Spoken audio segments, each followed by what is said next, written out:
tous les deux. Bonsoir. Bonsoir, Dilnour Ryan. Vous êtes ouïghour, enseignante, vous présidez l'Institut ouïghour d'Europe et vous œuvrez beaucoup ici en France pour faire connaître votre culture et vous luttez sans relâche pour dénoncer les agissements de Pékin. À vos côtés, Raphaël Glucksmann, bonsoir. Bonsoir. Vous êtes député européen, on vous a vu dans le sujet, vous avez fait de la cause des Ouïghours l'un de vos principaux engagements. Dans le film qu'on vient de voir, à la fin vous obtenez une résolution et vous l'espériez à l'époque, ça entraînerait un blocage des accords économiques entre l'Union européenne et la Chine. Ça n'a pas été le cas. Quelques jours plus tard, l'accord était, en tout cas de principe, était signé, voté par la Commission. Vous dites quoi? Que le sort des Ouïghours pèse décidément bien peu face aux enjeux économiques? Je me dis qu'on est dirigé par des larbins, qui placent non seulement les intérêts commerciaux au-dessus des droits humains, mais qui, c'est même plus profond que ça, qui placent les intérêts financiers de quelques grandes entreprises européennes au-dessus des droits humains, au-dessus des questions de travail forcé, au-dessus de la réduction d'un peuple en esclavage, mais même au-dessus des intérêts stratégiques de nos nations.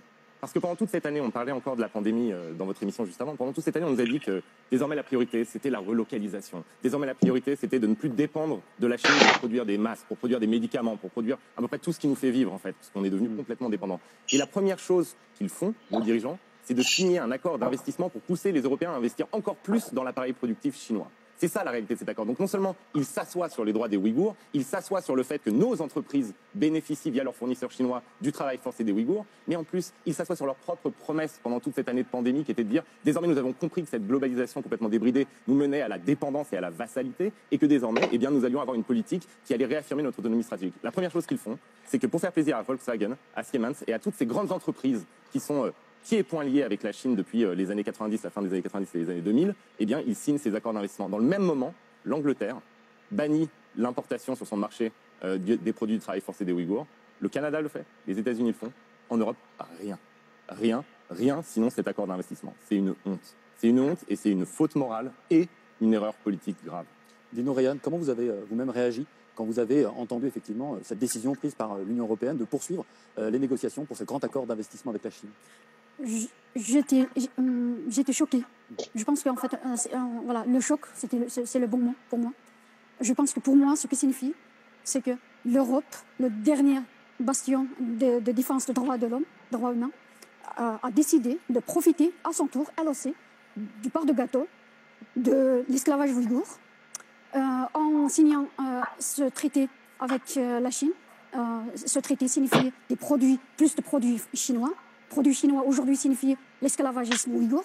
Donc, ce message aussi par l'Europe donné aux Ouïghours qui sont dans les camps, qui sont surveillés en dehors des camps de concentration, c'est aussi de dire, eh bien, on s'en moque comment vous êtes opprimés, comment vous êtes réduits à l'esclavage, mais on veut profiter, nous aussi, on veut avoir une part de gâteau de votre esclavagisme, de votre traitement. Alors Emmanuel Macron a réagi sur cette question ouïghour. On lui a posé la question lors de l'entretien avec Brut, c'était au début du mois de décembre dernier, pardon. Je vous propose, Raphaël Glucksmann, de réagir aux propos tenus par Emmanuel Macron. De là où je suis, quelle est l'action utile que je dois mener? Je ne vais pas déclencher la guerre à la Chine sur ce sujet. Moi, ce que je souhaite, c'est que nous, Européens, dans notre dialogue avec la Chine, on porte cette exigence. Et qu'on demande quoi? La cessation immédiate de ces camps. Je ne vais pas déclarer la guerre à la Chine. Et personne ne demande de déclarer la guerre à la Chine. Je veux dire, entre la guerre et le rien du tout, l'inaction, il y a quelque chose qui s'appelle la politique. Et nous, on ne fait pas de politique. On fait du rien du tout, ou alors on fait du commerce. Mais à aucun moment, on ne fait de la politique. Et quand il dit, dans notre dialogue en tant qu'Européens avec la Chine, il faut mettre comme condition qu'on affirme la cessation des camps, et alors, le lendemain, quasiment, il était en Skype avec Xi Jinping et Angela Merkel pour signer cet accord d'investissement. Et dans cet accord d'investissement, il y a la fermeture des camps, il y a le fait qu'on abolisse le travail forcé. Non, il y a la Chine s'engage à progresser vers la signature de conventions internationales. C'est pas très précis. Voilà, qui pourrait abolir le travail forcé. Quand on sait comment les dirigeants chinois s'assoient sur les conventions internationales qu'ils signent, et là, ils s'engagent même pas à signer. Donc en fait, Emmanuel Macron, mais il n'est pas le seul, c'est tous les dirigeants européens, qui soient de droite ou de gauche d'ailleurs, ils ont tous des discours sur les valeurs européennes, nos principes, les droits humains. Alors quand on est français, en plus on les a inventés. Donc les droits humains qui sont nés chez nous, qu'on a proclamés à la face du monde. Et derrière, il y a un peuple qui est réduit en esclavage, il y a un peuple qui est menacé d'éradication. On entend le mot camp de concentration au XXIe siècle. Et eux, que font-ils? Ils se cachent derrière leurs petits doigts et ils signent avec leurs pouces un accord d'investissement avec le régime qui est responsable de ça. Mais ce qu'il faut réaliser, c'est que heureusement, il y a un Parlement européen dans lequel je siège. Et moi, je ferai tout, et je pense qu'on peut y arriver, pour mettre fin à cet accord, pour refuser de ratifier cet accord. Alors Anise, les